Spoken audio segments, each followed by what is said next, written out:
Welcome to the Intentional Encourager podcast, where each episode brings you compelling conversations and stories designed to entertain, enlighten, and encourage. And now here's your host, Brian Sexton.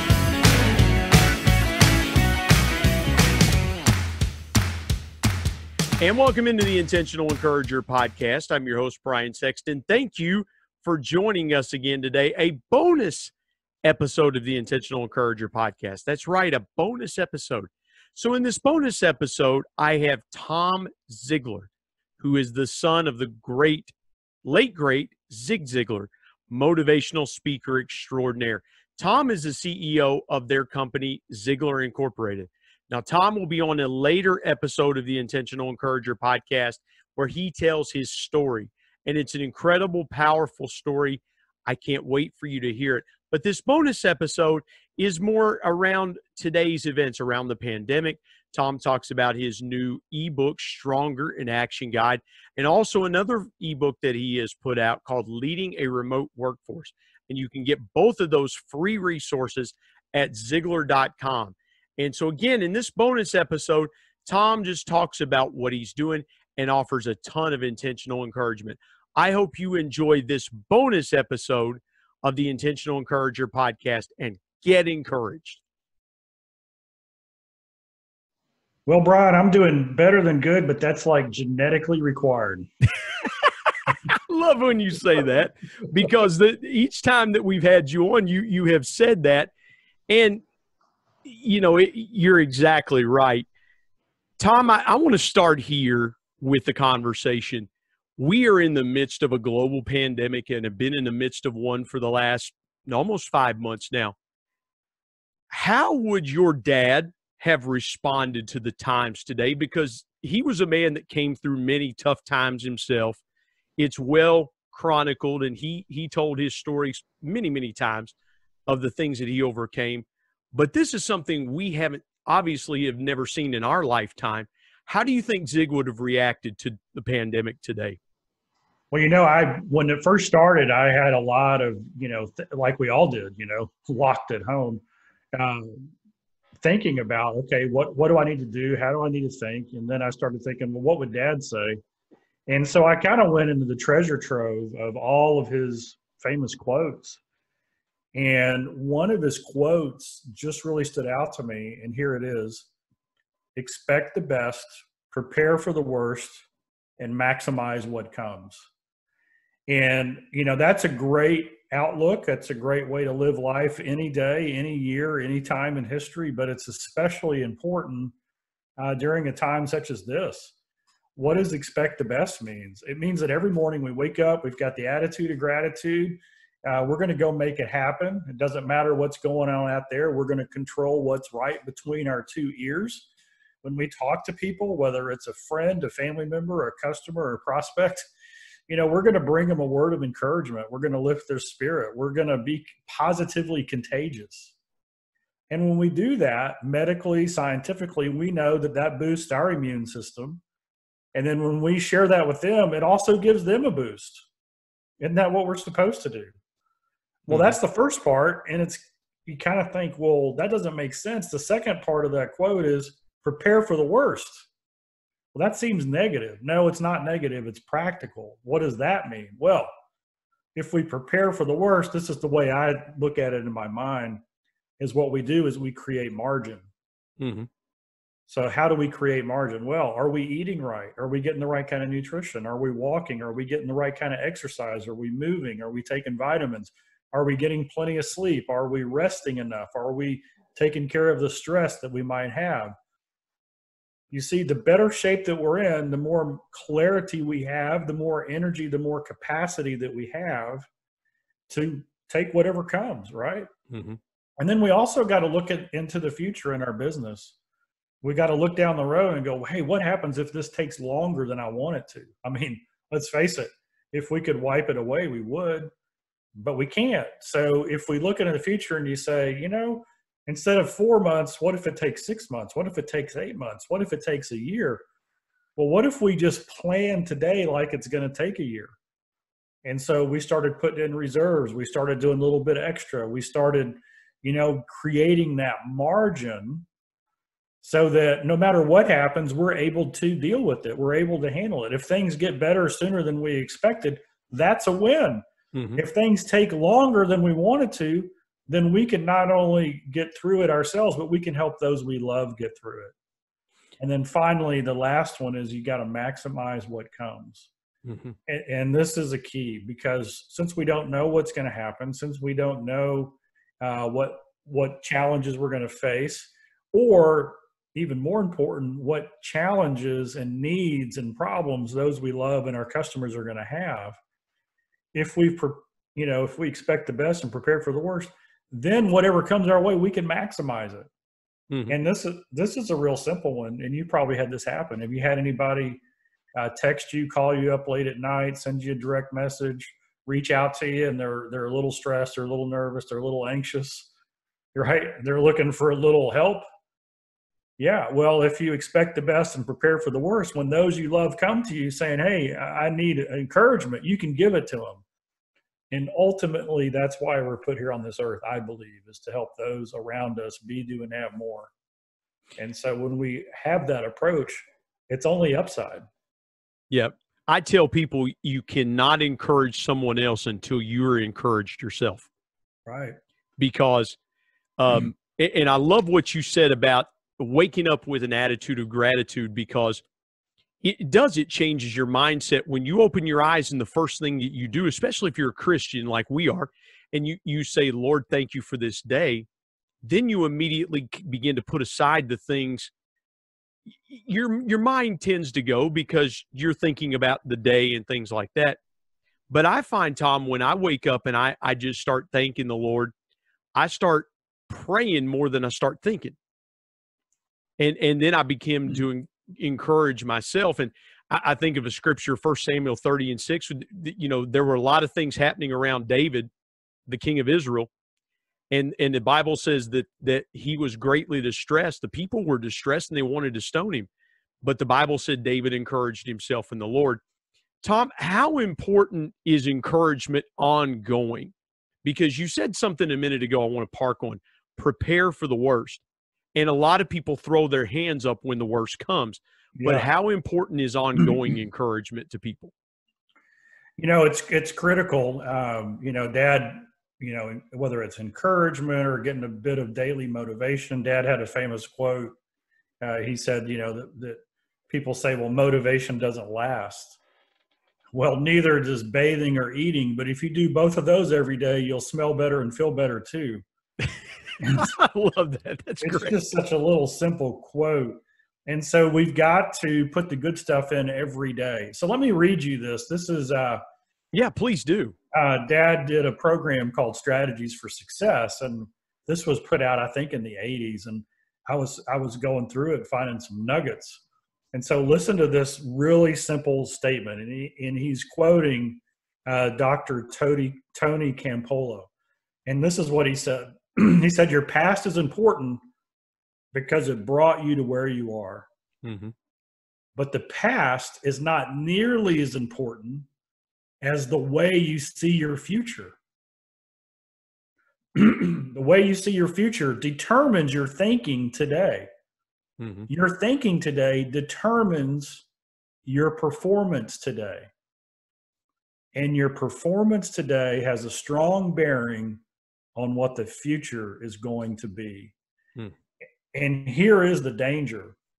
When we look at the talking heads, when we look at the anti-social media, when we look at the political, quote unquote, leaders of our time, when we look at the parties who are at war with each other, when we look at the news that just brings us down, what future are they painting for us? Mm-hmm.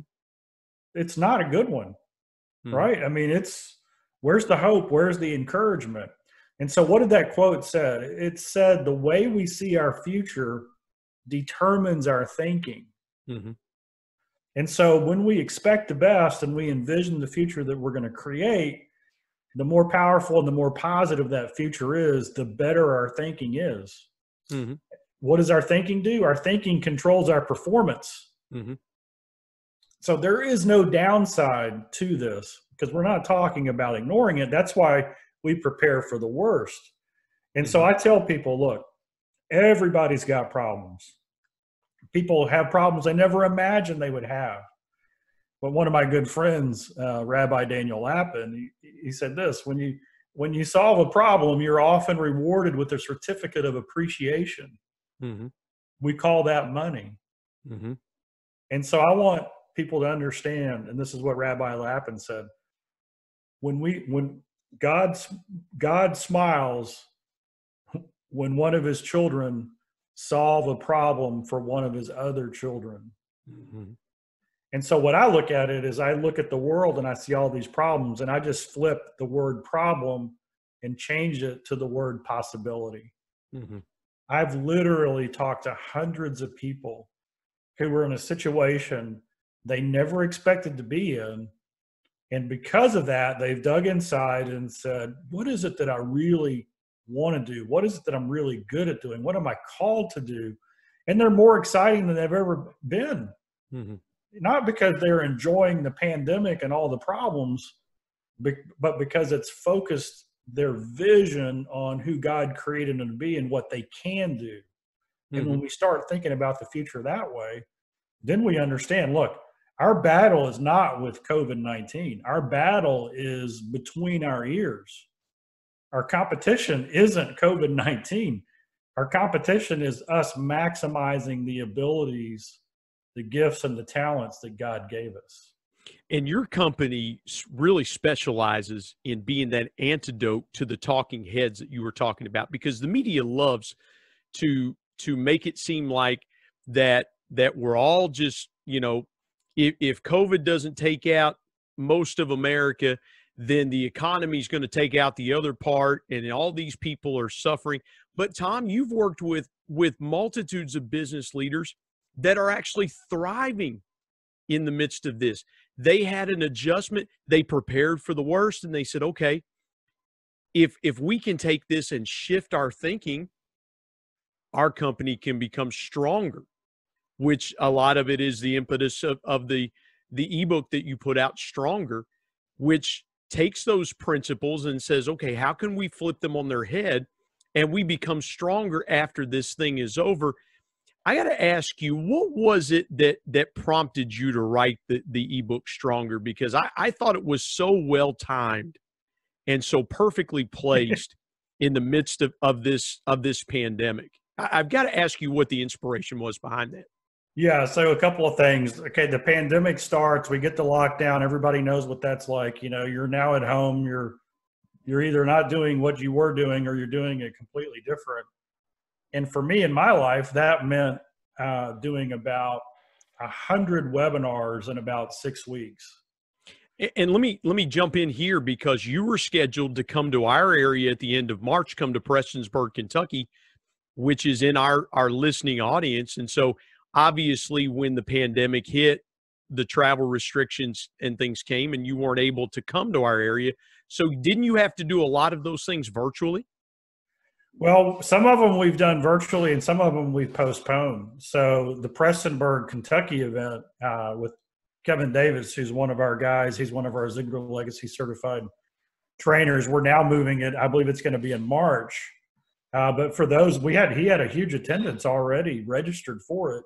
We're going to do a live online webinar for them in addition to the live event. So, it's kind of like a lot of our customers are actually getting a bonus because they get to come to the live event as soon as we have it, but we're doing all these online events between now and then. And so what happened is I did all these like 100 webinars with all these different groups, because everybody needs, Dad's quote, you need to check up for the neck up. And so everybody was really needing that checkup from the neck up, right? Yeah. And so hearing people's feedback made me realize that, wait a second, they need an instruction guide. How do we handle the stress? What do we do if we wake up in the middle of the night? What's the right attitude that we can have going forward? And so I actually wrote that Stronger ebook action guide about 4 weeks into the pandemic. It's not a big book. You can read it in 20 minutes. It's a free download. And then a few weeks later, I wrote another book, action guide, called Leading and Motivating the Remote Workforce. Because now what are people doing? They're working from home. Mm-hmm. And so these are both responses to what's going on in the world. And the reality is this. One of the other things I did is I started studying black swan events right after the pandemic started, because we are in a black swan right now because of all the things that are going on out there. And what happens in a black swan is they usually take longer than what people think. Mm-hmm. One of the examples in the book Black Swan, written by Nassim Taleb, is that when Castro took over Cuba and the people who could leave Cuba left Cuba, they left their suitcases packed for 10 years because they literally thought, you know what, at any minute they're going to call and I can go back home. Well, guess what happened to those people? They got stuck at time. They didn't adapt. They didn't change. They didn't grow. They didn't take advantage of the United States and everything the U.S. had to offer. There were other people who left and they said this, oh, wow, new normal. Look at this, land of opportunity. And guess what happened? A whole generation of very, very successful immigrants have had a huge impact in our country. And so what's the lesson for all of us? Whatever business we were in, however we were living our life and doing things, the faster we say, you know what, I'm going to let go of the past and I'm not ever going to wonder, are we going to go back to that? I'm just going to adapt and embrace the way it is right now. Those are the ones who are the most successful. And there are a lot of people, Tom, in business that really want to keep those suitcases packed. And they want to kind of say, well, you know, it's this is going to end sooner rather than later, or this is going to, and we can go back to the way things used to be. And I'm saying that in air quotes. I love that illustration because you think about it, those suitcases that those immigrants packed, they probably, you know, once the reality, if the reality ever sat in that they weren't ever going back, I wonder if those people ever touched the contents inside of those suitcases. You know, I've got a personal story on that. Yeah, go ahead. So I told this story about a week ago, and the lady was, she lives in Miami, and I knew she was Cuban. And I said, hey, I read this story. What do you think about it? And I didn't know her background. I just knew she was Cuban. And she said, well, as a matter of fact, my parents fled Cuba. And said, I was raised here in the U.S. And she said, we had a closet in our house. And the first few years that mom and dad were here, my mom would go out and buy stuff. And she bought a set of china and she bought other things. And she said, this is for when we go back to Cuba, we're going to take it with us. And she said they didn't open the china until after her mom passed away. Wow. And so that's real. And Tom, that's a beautiful illustration because, you know, some people in business, a lot of people put away the china, so to speak. They buy it for when things get better, or they say, well, when we get to this level, we're going to do this. And they pack that china away figuratively. And that time never comes. And something that could have been imparted into their business has been locked away in the closet because of those thinking. How do you see, or let me ask you the question this way. What do people that might be listening to this that say, hey, my business is kind of in that, I can relate to that. I can connect to that because I feel that's where my business is right now. How do people unlock that thinking to where they go get that china out of the closet, so to speak, and they begin utilizing it to its fullest potential instead of storing it back for that day when we might go home or we might get back to the way we were? Yeah. I call it the 3 buckets mindset. And so as you listen to this, I want you to create 3 buckets. In the first bucket, you put all your skills, all your talents, all your experience, all of your assets. And you can do that individually. If you're a business owner, you can do it for a business, and you can say, this is what we have, right? This is what makes us unique. It allows us to differentiate. It's what we bring to the table. So that's bucket one. Bucket two is every relationship that you currently have and have had in the past. So this is family, friends, coworkers, business clients, prospects, where you went to school, maybe companies you did business with 5 or 10 years ago that you've lost track of. You put all of those relationships there, okay? Now we're going to fill up bucket number three. In bucket number three, you put all the relationships that you want to have in the future. And that can include people you currently have a relationship with. You can put them in bucket three. You can put people you used to have a relationship with, but you want to start again, right? You put that in bucket three. And you imagine the ideal relationships that you've always wanted. Maybe it's accounts, maybe it's, a new line of business or something that you've always dreamed of doing. What kind of relationships? Okay, so now you've got that third bucket. Mm-hmm. And this is the future bucket. Now ask yourself this simple question. What problems are the people, the relationships in bucket three having right now that I can help solve? And you reflect on all the skills, talents, expertise, assets, experiences from bucket one, and you ask yourself, how could I use everything I know to help solve the problems that they're facing? And so what that does is it allows you to think about what difference can I make today and tomorrow versus how come I can't do what I've always wanted to do. Mm-hmm. Dr. Carol Dweck wrote a book called Mindset. And I love that book because it's a research book and it's about the mindset that we have. And it pretty much is a scientific case study of why the Zig Ziglar approach to everything is scientifically sound, psychologically sound. And she talks about there's two mindsets. There's a fixed mindset and a growth mindset. A fixed mindset believes this: hey, I can't change. The skills and talents I have are the ones I'm always going to have, and no matter how hard I work, they're always going to be about the same. If something doesn't come easy, it's because I don't have that skill or talent. Might as well go somewhere else. Mm-hmm. A growth mindset says, you know what? I can learn anything. Mm-hmm. It may be hard at first, but I can get better. And if I have a gift or a talent in something, man, can I really learn fast in that?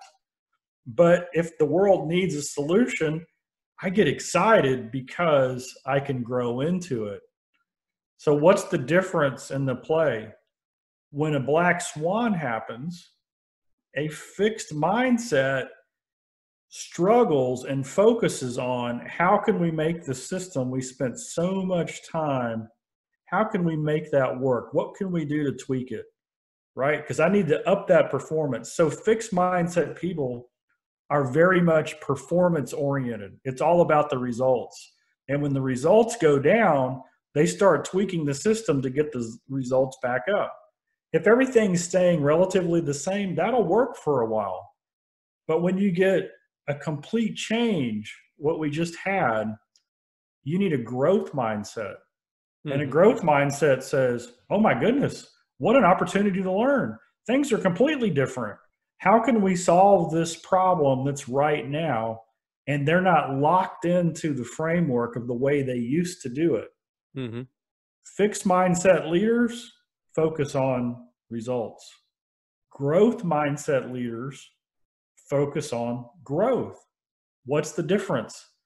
People who are growth oriented are learners, and learners are the ones that create the future, because the future by definition is going to change. Mm-hmm. And your dad was really the epitome of that growth mindset, because reading and knowing a little bit about his story and background, losing his father at 7 to a stroke, and then having to grow up very fast, and moving with with your grandmother, his mom. And then your dad built his sales career selling pots and, I believe, pots and pans door to door. And then growing to being the director of training and development of the Mary Kay Company. Now, talk about going from the frying pan to the fire. No pun intended. But what a 180-degree turn from selling cookware to now training independent consultants to sell beauty products. Yeah. So let me just clarify that. Yeah, please do. He was not on the corporate staff. He never was the director of training and development for Mary Kay. Mary Kay asked Dad as a speaker, as an independent contractor, to create a one-day program that the Mary Kay directors could invite their teams to. Mm-hmm. And so he put that together, and then each one of those directors would invite him in. So he wasn't in Mary Kay, he wasn't on the corporate staff, but he was kind of like the outside head guru for a while. And back in the early 70s, when this was going on, he traveled all over and trained them. Now, the interesting thing about that story is that when Mary Kay, she heard Dad speak and she just loved it, loved his message. She asked him to do that. He had never done a full day of training. Wow. And she said, I want you to do a full day of training. So Dad had to scramble. He created an outline for the full day, and he did all those presentations. Well, that outline became the outline for the book, See You at the Top. Mm-hmm. Wow. And so that's just a cool story, that such an amazing woman, really one of the greatest leaders our country's ever had, knew that message would resonate. And out of that, Dad had to create something that became a book that sold millions of copies. Mm-hmm. And so we owe a huge debt of gratitude to Mary Kay and that organization for that. And millions of salespeople owe a debt of gratitude to that training that he developed, because a lot of us that have spent any time in sales have read See You at the Top. And it was a foundational book for a lot of salespeople. And going back to what you were talking about a minute ago, Tom, with a growth mindset versus a fixed mindset, what if your dad had said, well, I don't really do training and development. I'm a speaker. I speak and do these kind of things. But your dad had that growth mindset to say, hey, somebody wants something I've got, which is selling 101. And that's what I love about your dad. He was brilliant at being able to find those opportunities and say, well, that's not really what I do, but yeah, I want to help this customer who's come to me with a problem that I can solve. Yeah, absolutely. You know, Dad's focus was on solving problems. He always felt like that if he prepared, if he had the right motive, if he put in the energy to learn, that every time he spoke, everything that he wrote, everything that he did could potentially turn somebody on the right path. Mm-hmm. And that's what he was about. The older he got, the more urgent his body language, his attitude was. And I remember asking him, I said, Dad, you've got all these things you want to do, and you're 75. Why are you doing this? And he's like, you know what? I know I don't have as much time left, and I've got more people to reach. So that's what drove him. Early on, he realized that success in life wasn't necessarily about the skill or the technique. That's important. Mm-hmm. But it was about the mindset, the attitude, and the belief. And he learned that in the greatest test ground of all, which is direct sales. Yep. If you want to find people who know how to make it happen, find people who grew up on commission only, face-to-face, direct sales, who had to handle rejection and learn all types of personalities and all types of situations in a short amount of time. Those people have an unbelievable head start advantage over the rest of us. Tom, I had a lot more hair before I was a commission only for 4.5 or 5 years. That in my younger days, I was a commission only food salesperson. I would have a lot more hair today if I had kind of not done that. And I'll say this, you're 100% right, because I was thinking about that a little while ago. I was 25 when I took that role, newly married. And back then, we didn't get paid until the customer paid their bill.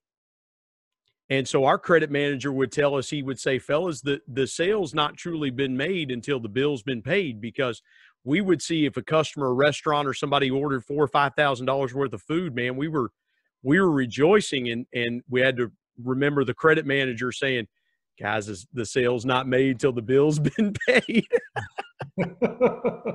Yeah, well, that's the way we did our commission as well. Yep. Tom, I was just going to say, there's nothing more painful than pulling back a commission because they didn't pay. Oh my. Yeah, I've been there too. Tom, I've got to ask you, there's a banner behind you for those that are going to see this on video, Ziglar Legacy. And you and I have this connection.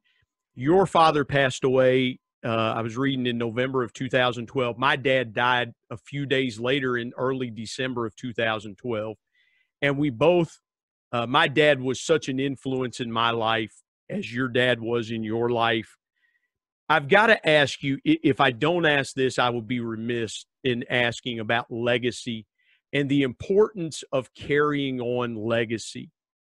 When somebody, you know, as people go through this pandemic and things like that, there are going to be people that we lose to this awful, dreaded disease. How important is it to keep legacies alive in people that we love and care about? Yeah, you know, Dad's legacy is just unbelievable. Everywhere I go, no matter where I am in the world, on a webinar with 300 people on it, I'll ask the question, how many of you read a book, know a quote, heard him speak? And it's just like overwhelming. So what does that mean? It means that I am surrounded by friends and family that I didn't know. Mm-hmm. And so legacy is so powerful. So what is legacy? Legacy is when we teach and transfer the habits that create wisdom and knowledge and principles and values.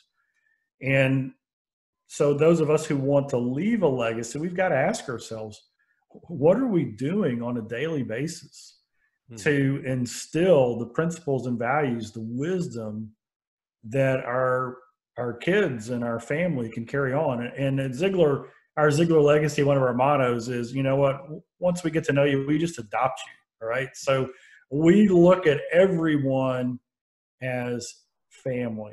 Mm-hmm. And one of the greatest things about legacy is intentionally helping those we love grow through, not just go through, grow through life's most difficult challenges. And so here we are in, historically, pandemic-wise, a global challenge, something that none of us have seen. And yet it's the greatest opportunity to build legacy, because our family members, our kids, those we love, if they see us stand tall, right, walk through the furnace with that attitude of expect the best, with that behavior of prepare for the worst, and then that, just maximizing what comes. If our family sees that and we do the right thing in the right way, then we're going to be like the greatest generation that our country's ever had. Mm-hmm. Most people think the greatest generation in the United States was the men and women who fought World War II. Mm-hmm. Andy Andrews, a good friend of mine, said, no, that's not the greatest generation. The greatest generation was the parents that raised the men and women who fought World War II. And so for all the parents who are listening, your mindset, your behavior, what you choose to believe, what you choose to do, how you instruct your kids, you could literally be raising right now the greatest generation we've ever had, and it's up to you. Yeah. And I've got to ask you this, and I know we have in past interviews talked about your mom, but I want to ask you, what was the greatest contribution that you feel like your mom, who your dad affectionately called the redhead? Your mom was known all over the country and nobody even saw her face, but she was known all over the country. What do you think it was that was her greatest contribution to your dad's success? Oh, unconditional love and support. 100% all in. Her belief in him was unbelievable. And because of that, it gave Dad the freedom to stretch and grow and do things. I mean, he kind of pioneered an industry when you think about it, in what we do. And, there were times when it was tight. Dad talked about it in his books. He had to park the car down the street or it'd be repossessed. I mean, there were some tough times along the way. Mom never once doubted him and supported him 100%. And so they kind of had this, this unwavering bond of love and loyalty to each other. And so they knew that that's all they needed. And because of that, look what happened. Yeah. Yeah. We the generation of salespeople that have grown up with Zig Ziglar, you've got a quote behind you that is absolutely my all-time favorite Zig quote. You can have everything in life you want if you will just help enough other people get what they want. Tom, I've got to ask you in a couple minutes we've got left. What's the biggest lesson that people can take away from these times like this to make a stronger comeback? Because I know there are people that are down. There are salespeople that sales are down. There are businesses who have been down. We talked about it yesterday morning where a lot of businesses that were deemed unessential by governors of different states are faced with a challenge of, well, we may not be able to survive this. We may not be able to do business as we did, or we may have to shut the doors. And I read a story yesterday morning about the retail industry. The retail industry has been absolutely crushed by this pandemic because of the shuttering of malls for a time and things like that. What is the greatest lesson that people can take away from this to make that mindset change that you talked about so eloquently a few minutes ago? I think the first one is you got to know your why. I mean, you've got to, I call it the peeling back of the onion. The way a lot of people entered into this, things were kind of cooking along. The economy was good. They may or may not really have liked what their job was or whatever. They might have felt a little bit trapped by golden handcuffs, too much of a pay cut, too much of a risk to go try something else. And all of a sudden, everything's at risk now, right? And some people lost their jobs and other people got cut back. Other people have, it's shifted a little bit, but they're doing well. And so the first is, what am I built for? What's my why? What's my purpose? What do I really want to accomplish? And so we focus on that. Then we've got to look at our input. Okay, if that's who I am, if that's what I want to do, what is it that I have to read and listen to? And who are the people I need to associate with on a daily basis who are going to get me closer to that? In other words, I can't control anything that's going outside in the world, but I can control my thinking and what I do, right? What I read, what I listen to, the way I develop myself. And number three, and this is the land of opportunity. There are more problems out there than there's ever been. I mean, there are everywhere. If we were in the military, I'd say this is a target-rich environment. If a problem's a target, there are targets everywhere. What is it about you that you can bring to the table that makes you uniquely qualified to solve some of those problems? And when you match those three things up, that's an unstoppable force. Wow. What a great way to end this conversation. Tom Ziglar, thank you so much for joining us this morning. And I want to commend you publicly. I have watched your website. I get the Ziglar emails, and they're wonderful because you pack encouragement into those. I would suggest that folks sign up for Tom's email that you get encouragement. I want to commend you. Your company, Ziglar Incorporated, has done some tremendous things to help folks through this pandemic. You have made things incredibly affordable for folks right now, and resources that will help them and things like that. Is there one particular resource that you want to direct folks to that will absolutely help them during these times? What I would say is just go to Ziglar.com and get the Stronger Action Guide. It's a free book. Ziglar.com/stronger. Download that. Enjoy that. While you're there, check out the other stuff. We have a free newsletter. We have other free gifts there. And then that's where you got all resources, from books and audio programs all the way up to, some of our higher end coaching programs and things like that. It's a place for everyone. And I'm going to do a shameless plug here. I have the Ziglar Performance Planner that has absolutely been a tremendous asset to have. This is going to be my go-to planner going forward. I love this planner. I use it every day. Go get one of these. If you're an old school, and I say old because I'll be 48 next week, Tom. So I'm feeling that my joints and things are feeling that. But I'm a guy that likes to write things down, and you're going to love the Ziglar Performance Planner. I do. And I had to do that while you were here this morning with me, because I love this planner. This is going to be the planner I use going forward until the Lord comes, or I go home to be with the Lord, one of the two. I'm going to use the Ziglar planner every year. I love it. I just can't say enough good things about it. Tom Ziglar, thank you so much for being with us this morning. And again, blessings to you and your family. I just appreciate the opportunity to get to speak to you. All right. Thank you. My thanks as always to producer Bryce Sexton and technical advisor Matt Means. And the ultimate thanks goes to the Lord Jesus Christ, who provides intentional encouragement every day through His Word. And until next time, remember, everyone, everywhere, at any time, and any place can be